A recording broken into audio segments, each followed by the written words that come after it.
Welcome to the Hamsi Analytics Daily Market Commentary. I'm Pablo Navarro. Today is Friday, January 11, 2012.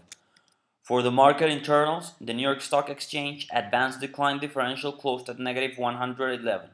Nasdaq advanced decline differential closed at negative 110. For the S&P 500, we had 58 new 52-week highs and 1 new 52-week low. For the volatility, 829,000 contracts traded on the VIX today, with 65 million in total premiums paid.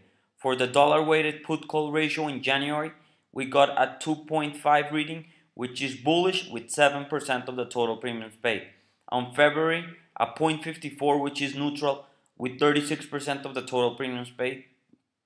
March and April were both bearish with 52% of the total premiums paid and 4% of the total premiums paid. Here we have the weekly chart for SPX. As you can see here, we have a nice continuation to the upside, finishing almost at the highs of the week, which was pretty important after last week outside bar reversal.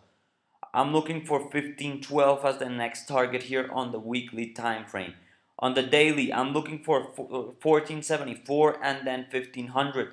Those are the targets here, as you can see.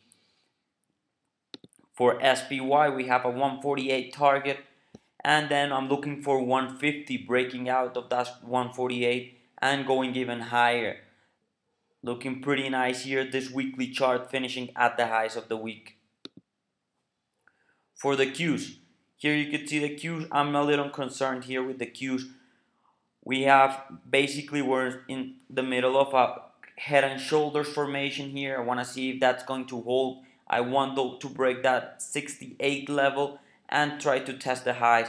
It's going to be critical that the big companies from the Nasdaq beat earnings and will help that go higher. You can see also here the upward trend line. We are getting into a collapse territory from 64.73 to 67.26, so that's pretty tight range. I want to see a breakout above that. For IWM, I've been bullish here. I wanted to see some confirmation. On Thursday, I saw that I was getting cautious because we didn't rally as much in relative to the other indexes. And here we have it. We're failing here. We did not close out the highs of the week, but we made a new all-time high, which was pretty important.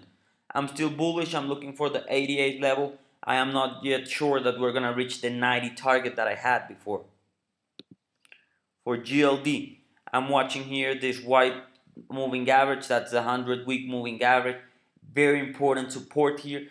I want to see it break to the downside, and then I'm going to look for a test of the 150 level. That's what I'm looking here on GLD before establishing any trade. I think GLD right now is pretty weak. For silver, pretty much the same pattern as gold. As you can see here, I'm waiting for that 55-day moving average, for 55-week moving average, and that upward trend line from 4 years ago to break, and then I'm looking for the 25.44 level on the weekly time frame.